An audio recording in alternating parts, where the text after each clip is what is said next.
The wind over the Montana plains was a blade of ice that morning, slicing through coats and pride alike. In the middle of the frozen Main Street, a wooden platform creaked beneath a woman who stood perfectly still, a worn brown suitcase at her feet. The snow had begun to fall again, lazy white feathers drifting against the black fabric of her dress. She didn't shiver. She didn't blink. Only her gloved hands tightened on the suitcase handle. Men gathered around the platform, rough voices trading remarks that mixed greed with mockery. A mail-order bride auction wasn't rare in these parts. Too many widowers. Too few women, but this one had stalled. 3 brides had found buyers. The last one remained, the woman in black. No one stepped forward. From the crowd, someone muttered, "Ain't right, sellin' sorrow like that."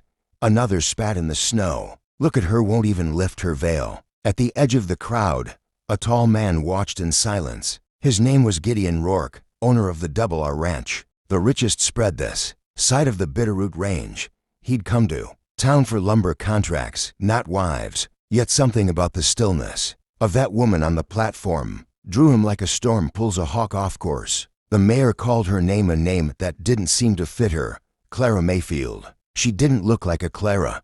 She looked like a memory someone had tried to bury. "Last chance, gentlemen," the mayor barked, stamping his boots against the cold. "Fine woman, can read and write, knows cookin' and stitchin'. All she asks is a home." The silence stretched so long it seemed the snow itself held its breath. Then Gideon spoke. "I'll take her." Heads turned. The crowd parted as he walked forward, his boots crunching the snow. He was broad-shouldered, his coat lined with dust from the trail. Everyone knew Gideon Rourke, hard man, fair man, but not one who wasted silver on foolish sentiment. The mayor's brows rose. "Well now, Mr. Rourke, didn't think you were in the market for. Just tell me the terms." Money exchanged hands. Papers were signed. When Gideon lifted his gaze, the woman had turned toward him. For a heartbeat, he thought the world had stopped spinning. Beneath the thin black veil, 2 eyes looked out, gray as storm clouds, rimmed red from wind or weeping.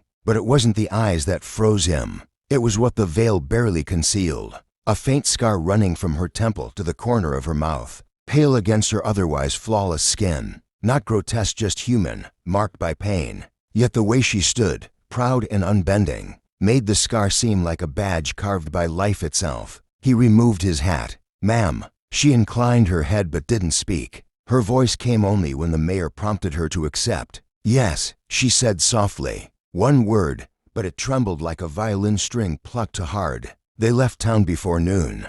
Gideon rode his chestnut stallion while Clara sat inside the wagon, suitcase on her lap. The road stretched white between dark pines. The only sounds were hooves, wind, and the occasional creak of leather. After a long while, Gideon broke the silence. "You don't have to keep that veil on, ma'am. Ain't no one out here to judge." "I prefer it," she said. He nodded, letting the matter drop, but her voice quiet, precise, educated, echoed in his head. Not the voice of a barmaid or a frontier orphan. Who was she? By dusk, the ranch lights shimmered through the snow. The Double R spread across miles of fenced pasture, barns glowing with lanterns, smoke curling from the big house chimney. As the wagon rolled into the yard, ranch hands paused from their chores, curiosity plain on every face. Gideon jumped down and helped Clara step onto the packed snow. Her boots sank, and she steadied herself against his arm. For a second, the touch sparked warmth that surprised them both.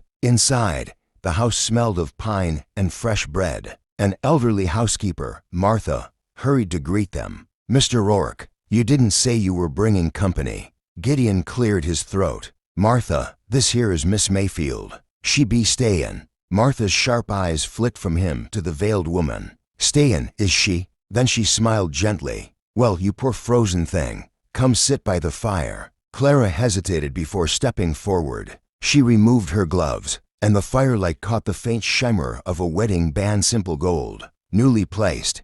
Gideon looked at it, wondering if she wore it as duty or shield. Dinner was quiet. The storm rattled the windows while Clara ate with careful grace. Martha chattered to fill the silence, telling stories about lost cattle and spring floods. When she finally retired, Gideon and Clara sat alone by the fire. He leaned back, studying her across the flickering light. "You can speak plain with me, Clara. You didn't ask to be sold, I reckon." She folded her hands. "No woman truly asks for it. But some of us stop expecting better." Her honesty struck him harder than any insult could. He stared at the flames. "You got people back east?" "No," she said. "Not anymore." Gideon felt a weight settle in his chest. "Well, you got a roof here. Work if you want it. Freedom, if that's what you need." For the first time, she lifted her veil. The firelight revealed the full scar and the beauty that no mark could hide. Her face was delicate, strong, alive.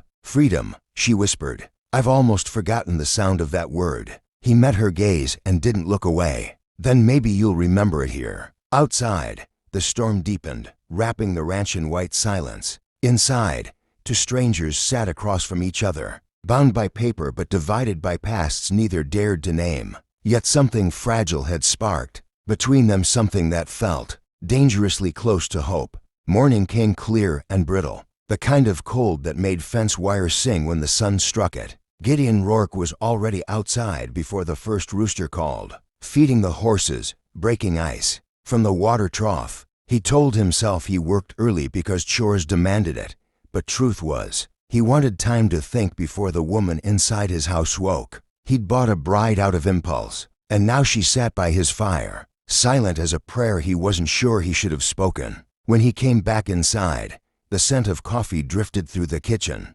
Clara stood at the stove, sleeves rolled up, the black veil folded neatly on the table. Without it, she looked younger, softer, though that faint scar caught the morning light like silver thread. She didn't notice him at first. She was humming low, careful, as if testing whether she still remembered the tune. "Didn't know you could cook," Gideon said. She turned quickly, startled, but the expression faded into a small smile. "A governess learns more than her pupils." "Coffee's ready." He sat, watching her pour. "A governess?" "Yes, before." Her voice trailed off. "Before Montana." He waited, but she didn't finish the thought. He didn't press her. The plains had taught him that forcing words from someone was like prying a bud open with a knife. You ruined what might have bloomed on its own. The days settled into rhythm. Clara helped Martha with laundry, learned to ride the ranch's gentlest mare, kept to herself when the ranch hands came through the yard. Word of Gideon's new wife spread fast across the valley. Some whispered curiosity, others scorn.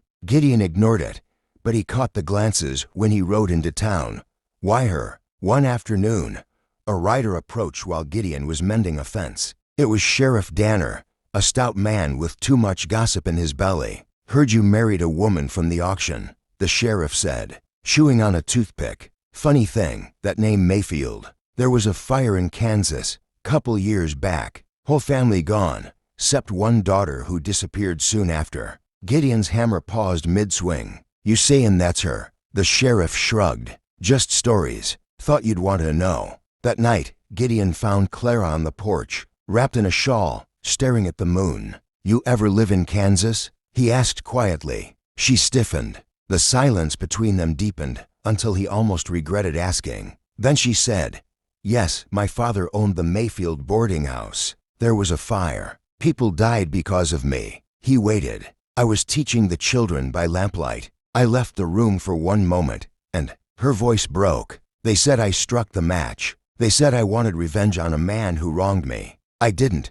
But when a town decides you're guilty, truth burns with the rest." Gideon looked at her hands gripping the shawl. "That's why you came west. It was this, or the gallows." Winds swept across the porch, carrying the scent of pine and distant smoke. Gideon reached for her hand, rough palm against trembling fingers. "Then the fire's done following you. You hear me? Whatever burned back there stays back there." For the first time, she met his eyes without fear. Winter began to thaw. Snow melted into streams that fed the pastures, and life on the ranch took on color again. Clara laughed more easily, even teased Gideon when he pretended not to like her biscuits. The scar on her face seemed to fade with every sunrise. One evening, Martha cornered Gideon in the kitchen, wiping her hands on her apron. "That girl's put light back in this house. Don't you let her drift off thinkin'. She's just another mouth you bought to feed." Gideon looked toward the porch where Clara was, brushing the mare's coat in the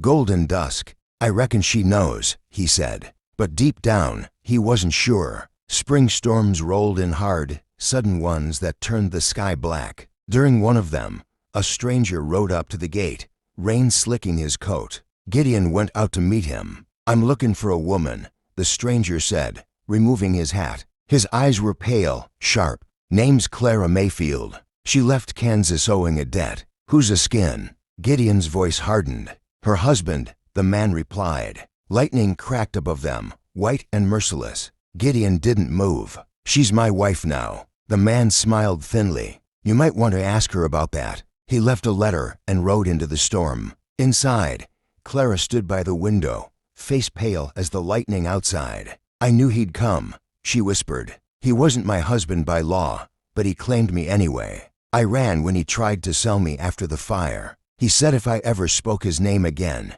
he'd finish what the fire started." Gideon unfolded the letter. Inside was nothing but a single line: "Some scars never fade." That night, Gideon sat awake by the dying fire. He'd built his life on control, on keeping the world steady under his hands. But now everything felt fragile as ice under hoof. At dawn he saddled his horse. Clara met him at the door, eyes clear despite the fear. "You can't face him," she said. "I can't let him think he can take what's mine." Her voice shook. "I'm not something to be owned, Gideon." He paused.